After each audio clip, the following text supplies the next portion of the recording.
We're talking about the manager always going there. No reason why I would do that. Because that guy may be selling tickets. But now, if you guys are selling tickets, we don't need to coach a football team or something like that. That's definitely a scenario why I myself would put somebody on. Oh, no, yeah. Yes. No.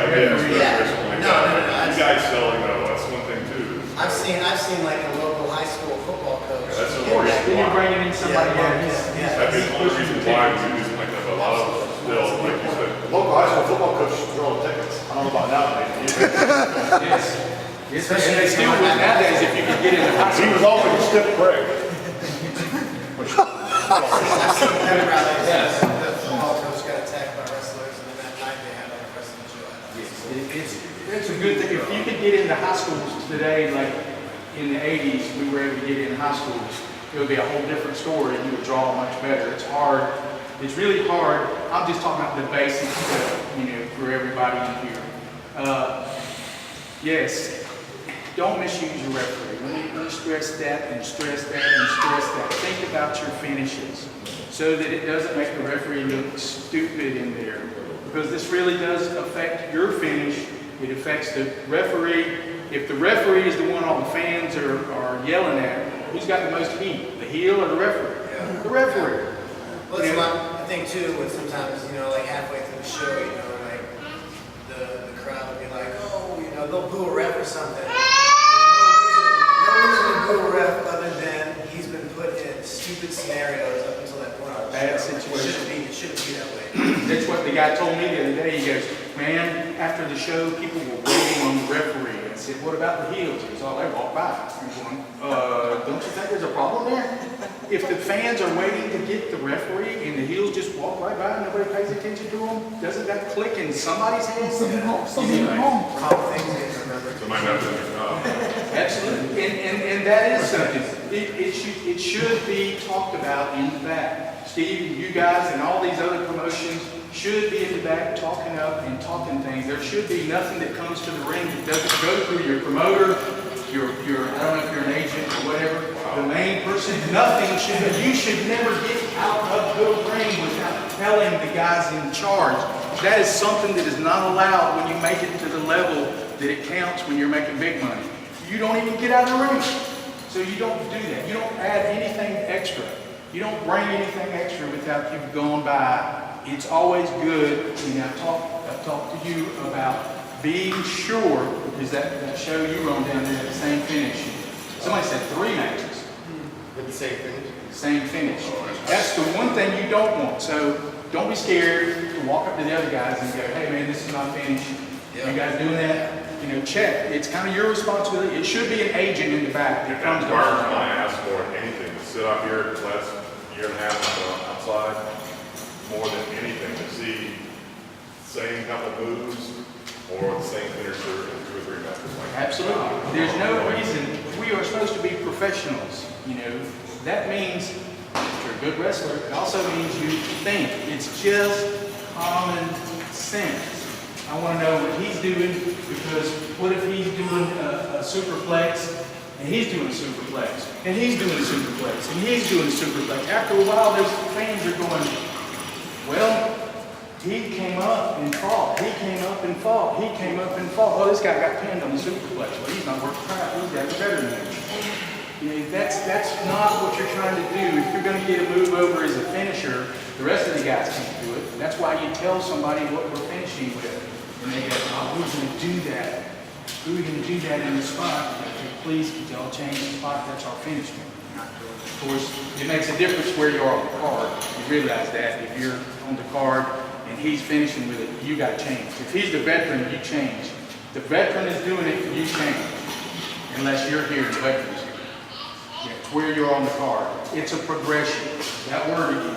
You'll find it, think about it all the time. Progression. Everything you do. In your match, the story, your kickouts on pins, the types of moves you do, you get more dynamic, more doing them. Everything in your promo is a progression as it goes.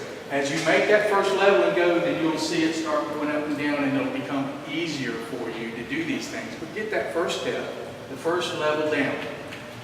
Any questions? I got one thing to say though. Like before, even like during this process of this first match, you have to have a character.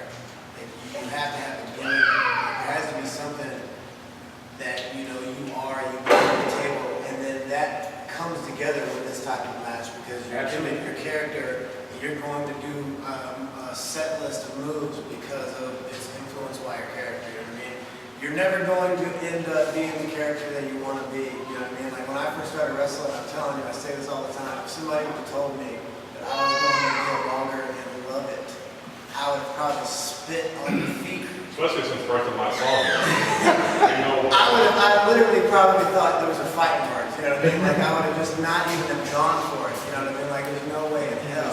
But yeah, like you get to a point to where you realize like what you might think is cool or something isn't exactly what sells tickets, what people want to see or are entertained by. And then what you do as an artist or something, you take this, maybe even something you might not exactly like, but you make it work, you make it entertaining to you so that you can live with it. Because this might be something you're going to be booked with for a couple of years. You know, you don't know.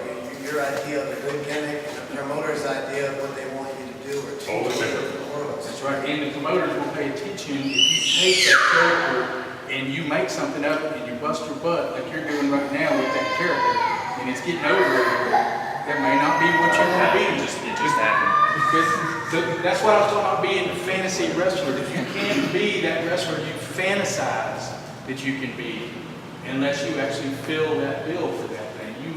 I started off, my first character was the Mongolian. Had a little tailored back, 2-man shoe, barefoot, pair of trunks. So look up and That's you how I look started. apart. That's what I did. That's what they stuck me in there. I changed. I became Kid Dynamite. Of course, all the promoters billed me as Dynamite Kid, making people think that Tom Billingsley was coming there. And I kept telling them, no. I'm named after a boxer, Kid Dynamite. Yeah, okay. Then. So I went up to Valdosta. Yeah, went up to Valdosta. We're wrestling against the Mass Medics up there. Big overs up there. Big tag team. Been around forever. We're wrestling against him. My partner, same height as me. We look almost like cousins, brothers. And we get in the ring, and they're doing an interview with the announcer, and they go, "We're the tag team champions. We don't have to wrestle midgets." And I'm going, "Ah, geez, that really buried us, you know." And he goes, "I'm telling you this, we're not getting in that ring because that's nothing but a bunch of Smurfs." Oh, crap. So after the match, I started talking. I said, "Come on, I got an idea." So we came home. We had a pair of tights, blue trunks with Smurfs on the back, white jackets that said Smurfs. We showed up at the next taping. The promoter, Grady Odom, who was the promoter up there, said, "I love that. You guys are going back against the Medics on TV this week." So we showed up with the Smurfs. The crowd loved it. We became the most popular tag team for 2 years in that promotion and beat the Medics for the titles in Columbus, Georgia, in front of 4,000 people in front of their Coliseum. Because of a stupid thing he said, making fun of us, I said, "Let's try it, let's do it." I'm still known as Smurfs up there. Many people still remember the Smurfs up there. It became something that caught on. The kids love it. Grady Odom told me this. He goes, "Let me tell you something. You guys have killed the kids. Every one of these little kids that come to the show gets a ticket. And every one of the kids has to bring mommy with him or dad. That's 2 tickets. I might put a little bit more on you guys. Why would I not push you guys? The fans love you. The TV studio had waiting room only.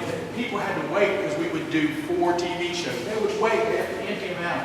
I had a woman crochet pillowcases. We had people invite us to their home to eat. And we went because we were trying to get those fans to come back. We did that stuff. We were the most popular tag team. We had promoters calling us from all over the country to do the Smurf gimmick. I never would have believed it. You just don't know. But you go wholeheartedly into it.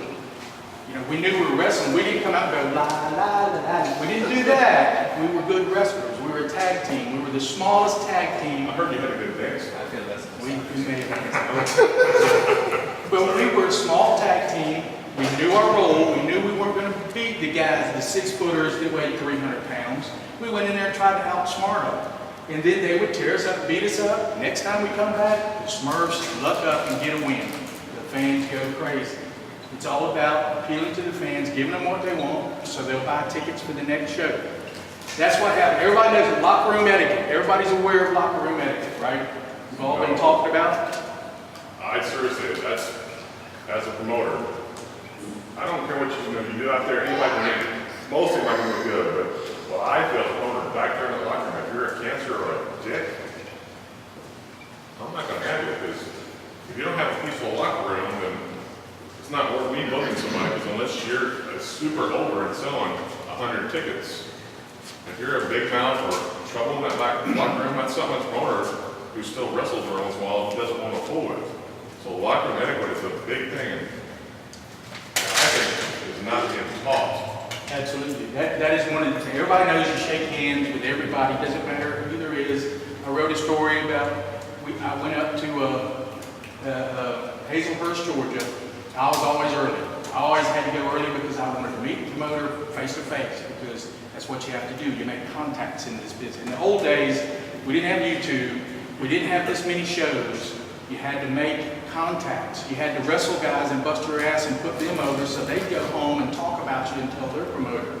And I would go in early, meet the guy, shake his hand, and I went into the locker room. Guys started showing up. I shook everybody's hand, but come to a little kid and I said, "Hey, how you doing? I'm Dynamite." Shook his hand. He goes, "Oh, I like you, Smurfs." I said, "Hey, it's great, man. I'll give you a picture." Talked to him, came back. During the show, we finished our match and went back. The promoter come up to me, he goes, "I appreciate you talking to my son. He really likes you. We're going to keep booking you." That's smart. You shake hands with everybody. You don't know if it's the promoter's wife, his daughter. You shake hands with every single person because you're brothers with everybody. If they're in that locker room, they're in the business somehow. Even, I would say way about people selling concessions. doing Absolutely. music, even if it's just a gopher person, they set the chairs up. That's why I said that prevent staff. Yeah, I think just security should same be thing, there. all the shows. Everybody, they are workers. They help the show. You've got to be there. They are all brothers in this thing together. You've got to take care of each other. Be respectful for everybody in the business. There are a lot of times, and I've been in y'all's locker room, a lot of times y'all gather up together, and it's a lot different today than in my day because they would come by and give us a finish. And that was about it. This is the finish we want. If you're going over, this is how you're going over. And then we would work 3, 4, maybe 6 spots if we thought we had enough time. You guys get together and you go over it, over it, and over it. You add spots, you add spots, you add spots. That's different for me. I'm not saying it's wrong. I'm amazed at what you guys do. I'm amazed. I know I could not do that in my day. Do I think there's better, more athletic wrestlers today? Yes. Do I think it was better in the old days? The wrestling, no. It was more fun because we were a team traveling together. It was just like being a minor league baseball team. We traveled to the same cities with the same guys. We ate at the same place. It was great times. I mean, I could go forever with road stories and everything. You guys got it different. It's a promotion here, promotion there. You wrestle another guy here. You're down there. You come back to this one. You don't wrestle the same guy. So, you've got to get together, talk it over like you do already. Think a little bit about limiting so many spots. If you're on the card, you let the main event, semi-main, do whatever they want to do. Limit so many spots and just tell that basic story. Once you get that down, once you I think I'm telling the story well. I think we're starting slow, we're building up, we hit our high spots. I feel like the crowd is paying attention and we're noticing we're controlling the crowd. Now, I don't know if y'all noticed that. Pay attention to the crowd.